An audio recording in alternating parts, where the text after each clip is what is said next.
reply from the Minister of Niger Delta, and I will read his reply.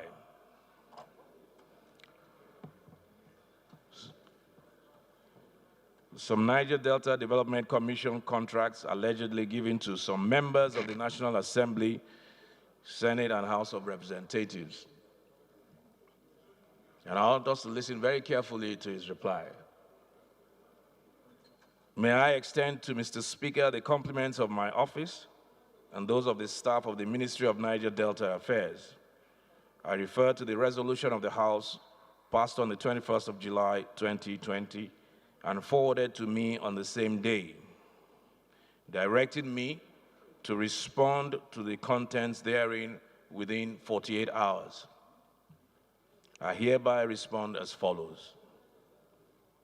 The investigating committee on Nddc refused and/or neglected to give me the opportunity to explain that reference to most Nddc contracts yearly being awarded since 2001 from the records allegedly to members of the National Assembly in both chambers were done without the knowledge of the alleged beneficiaries, whatever that means.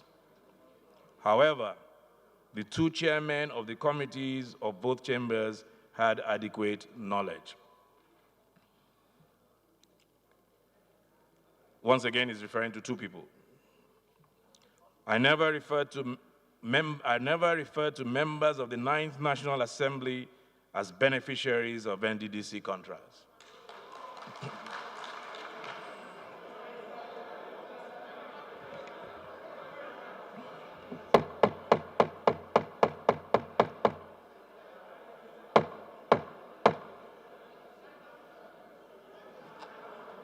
Please, can we be quiet?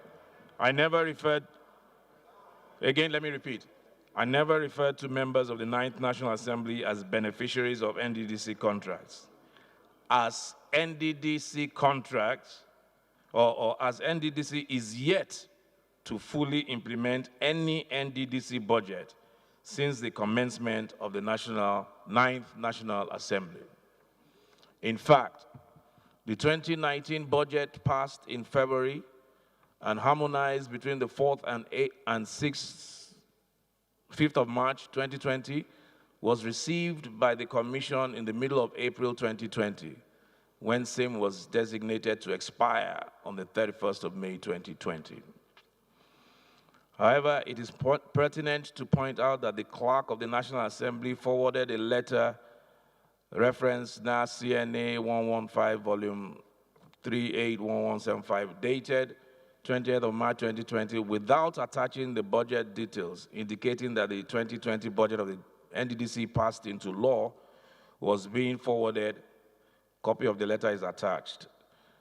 This anomaly was brought to the attention of the Senate Ad Hoc Committee investigating a purported financial recklessness by the management of the Commission in July 2020 through the first outcry. Though the first outcry was on allegation of missing 40 billion, that has nothing to do with what I asked for. So, 4, it has always been known that the two chairmen of the committees on Nddc in both chambers yearly exhibit unusual influence to the exclusion of committee members and even the management of the Nddc in appropriating funds to details embellished in the budget after passage of line items at the plenaries. Allegation.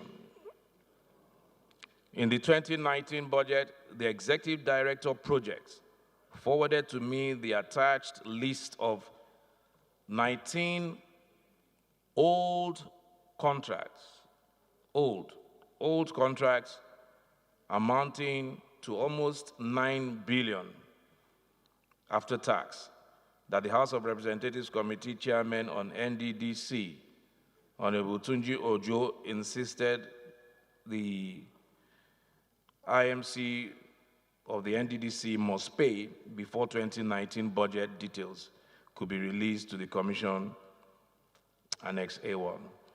Now that paragraph so that we understand it very well, he is alleging, again alleging, without proof, that the chairman forwarded a list of old contracts which required payment. Let me be clear. The chairman Nddc only became a member of this House in June last year, and only became the chairman of the committee in September, October. So what he's saying now, he's not saying that he gave the chairman contracts. He's just saying the chairman, perhaps, who knows, asked him to pay for some contracts that had already been executed. It's got neither here nor there. To show you some typical examples, herewith attached are documents showing contracts or amount of contracts that were paid by the chairman, or were asked to be paid by the chairman of both committees. The above explanation would have been made before now. May I assure Mr. Speaker that as a former minority leader of the 8th Senate of the Federal Republic of Nigeria, I shall forever promote the ideals of the National Assembly as an institution. Hence, I would not make the attached documents public, since I obtained the documents from the lead forensic auditors in confidence. Permit me to explain that any reference to, this is important, permit me to explain that any reference to 50 or 60% during the investigative hearing was in answer to a question by a member of the committee as to whether or not a medical director could act as executive director of projects within the confines of the Nddc Act 2000. I answered in the affirmative, pointing out that the greatest project in the world today is COVID-19 pandemic, which is medical in nature. Furthermore, I am made to understand that 50 to 60% of Nddc yearly budgets are medical in nature. Therefore, it is fitting for a medical doctor to act as executive director of projects in those trying times. Now, I think the Honorable Minister has walked back his statement.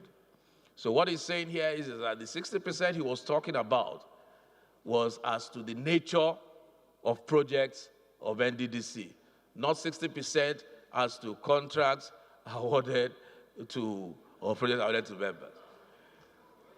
The last paragraph says, please accept, sir, the assurance of my esteemed regards and do pass my explanation to my colleagues in the 9th Assembly who probably misunderstood my assertion. I'm not passing it to the 9th Assembly. I'm passing the so-called misunderstanding to the whole world. The Honorable Minister is saying here that he never said what we thought he said. I knew when I made bold that statement for him to come up with proof of his allegation, that there was no way and no how that was going to happen, because no such thing happens here. And his letter has confirmed it. He has pointed fingers to the chairman of the committee here in the House and in the Senate. But in pointing those fingers, again, he has said, on the one hand, the chairman was not a member of this House at the time, and all he has said about the chairman is that he asked him to pay some people who had old contracts outstanding. He never said that even the chairman, he is not alleging, got contracts. So I will pass this on to the Committee on Ethics and Privilege. If anything here needs to be further examined, I'm glad we have put this to rest.